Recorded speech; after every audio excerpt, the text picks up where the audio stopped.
বিদ্যুৎ বিভাগৰ কৰ্মকাণ্ডৰ বাবে যিকোনো মুহূৰ্তত ভয়ংকৰ বিপদ সংঘটিত হ'ব পাৰে। গুৰেশ্বৰৰ ৰঙিয়া বিদ্যুৎ বিভাগৰ যি ৰঙিয়া উপসংমণ্ডলৰ অধীনত গুৰেশ্বৰৰ বিদ্যুতৰ তাঁৰসমূহ আছে, ট্ৰেন্সফৰ্মাৰসমূহ আছে, অতি বিপদজনকভাৱে তেওঁলোকে স্থাপন কৰি থৈছে। মই দেখুৱাইছোঁ ৰাস্তাৰ ওপৰতে এটা ট্ৰেন্সফৰ্মাৰ, কোনো ধৰণৰ ইয়াতে বাউণ্ডাৰী নাই, কোনো ধৰণৰ সেই ব্যৱস্থা নাই, যাৰ ফলত যিকোনো মুহূৰ্তত ইয়াত মানুহ অহা যোৱা কৰি থাকে, ছাত্ৰ ছাত্ৰী অহা যোৱা কৰি থাকে, বিভিন্ন গাড়ী মটৰ এই পথেৰে অহা যোৱা কৰি থাকে। গতিকে যিকোনো মুহূৰ্তত মানুহ ছিটিকি যাব পাৰে, তাত লাগি যাব পাৰে। উন্মুক্তভাৱে ৰাখি থোৱা হৈছে এই ট্ৰেন্সফৰ্মাৰটো।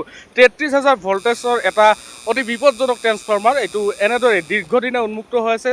ওচৰতে পথটো যথেষ্ট বেয়া, পথতো দ গাঁত আছে। গতিকে যিকোনো মুহূৰ্তত দুৰ্ঘটনা ইয়াত সংঘটিত হ'ব পাৰে, আৰু দুৰ্ঘটনাৰ ফলত যদি মানুহ কেনেবাকৈ এই ট্ৰেন্সফৰ্মাৰ ওচৰলৈ ছিটিকি যায়, তেতিয়াহ'লে থিতাতে মৃত্যু হ'ব মানুহৰ।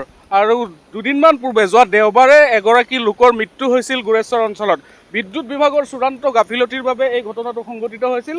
নিচেই তলেৰে তাঁৰ ওলমি আছিল বিপদজনকভাৱে, আৰু ৰাইজে বাৰে বাৰে কৈছিল সেই তাঁৰসমূহ ঠিক কৰাৰ বাবে। সেই তাঁৰসমূহ ঠিক নকৰাৰ বাবে এজন লোকৰ মৃত্যু হ'বলগীয়া হৈছে। তাৰ পিছতো কিন্তু গা লৰা নাই। এনেদৰে বহু ঠাইত গুৰেশ্বৰৰ যদি আমি চহৰখনতে চাওঁ বা গাঁও অঞ্চলসমূহত চাওঁ, বহু ঠাইত এনেদৰে উন্মুক্ত কৰি থৈছে তেওঁলোকে ট্ৰেন্সফৰ্মাৰবিলাক, আৰু ৰাইজে ক্ষোভিত হৈছে।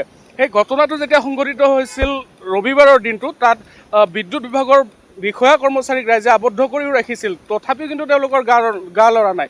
এনেদৰে এতিয়া ভয়ংকৰ বিপদ হ'ব পাৰে যিকোনো মুহূৰ্তত। স্থানীয় লোক আছে, আমি কিছু কথা পাতিব বিচাৰিম। কি ক'ব বিচাৰিব, ইমান ভয়ংকৰভাৱে তেওঁলোকে মৰণ ফান তৈয়াৰ কৰি থৈছে?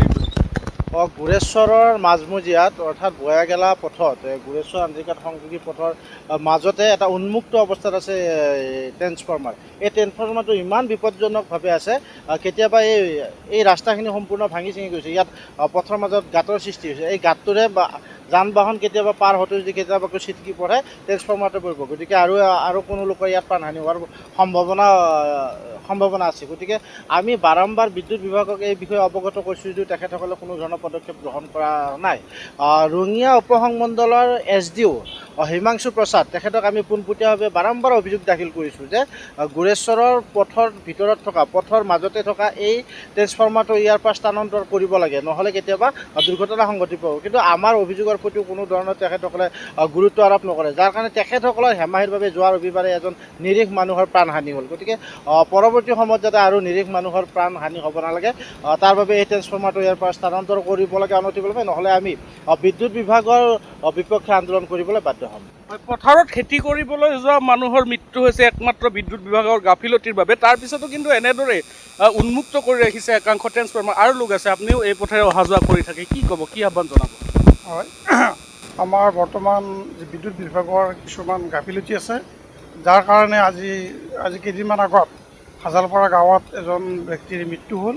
গতিকে আমি বিভাগীয় কৰ্তৃপক্ষক আমি আবেদন কৰিব বিচাৰিছোঁ আপোনালোকৰ জৰিয়তে, যে এনেকুৱা উন্মুক্ত অৱস্থাত যাতে ট্ৰেন্সফৰ্মাৰবিলাক নাথাকে, ইয়াত যাতে সুৰক্ষিত হৈ থাকে, যাতে ভৱিষ্যতে মানুহে ইয়াত যাতে প্ৰাণহানি নহয়, তাৰ বাবে যাতে বিভাগীয় কৰ্তৃপক্ষই ইয়াৰ দায়িত্ব গ্ৰহণ কৰে বা ইয়াৰ ব্যৱস্থা গ্ৰহণ কৰে, তাৰ বাবে আমি আবেদন জনাইছোঁ। হয়, মই পুনৰবাৰ পথটো দেখুৱাইছোঁ। ৰাইজে আতংকিত হৈছে। আচলতে এই পথেৰে যথেষ্ট সংখ্যক ল'ৰা ছোৱালী, বিশেষকৈ ছাত্ৰ ছাত্ৰী অহা যোৱা কৰে, কিয়নো গুৰেশ্বৰৰ কেইবাখনো শিক্ষানুষ্ঠানলৈ যোৱা এইটোৱে এটা মূল পথ। এই পথেৰে তেওঁলোকে অহা যোৱা কৰে। গতিকে ছাত্ৰ ছাত্ৰীসকলৰ জীৱনলৈ ভাবুকি কঢ়িয়াই আনিছে এনেধৰণৰ ট্ৰেন্সফৰ্মাৰসমূহে। আৰু কেইবা ঠাইতো আছে এই ট্ৰেন্সফৰ্মাৰ, এইসমূহ এনেদৰে উন্মুক্ত কৰি ৰাখিছে। যিগৰাকী বিভাগীয় বিদ্যুৎ বিভাগৰ ৰঙিয়া উপসংমণ্ডলৰ দায়িত্বত থকা SDO আছে হিমাংশু প্ৰসাদ, তেওঁৰ নাম। তেখেতক ৰাইজে আবদ্ধ কৰি ৰাখিছিল যোৱা দুদিনমান আগতে, কিন্তু তথাপিও তেওঁৰ লাজ নাই, তেওঁৰ দায়িত্ব জ্ঞান বোলা বস্তু নাই। এনেদৰে আচলতে গুৰেশ্বৰবাসী ৰাইজক বিপদত পেলাই থৈছে তেওঁ। গতিকে এই প্ৰতিবেদন দেখাৰ পিছত বিদ্যুৎ বিভাগে বা অসম চৰকাৰে কি ব্যৱস্থা গ্ৰহণ কৰে সেয়া লক্ষণীয় হ'ব।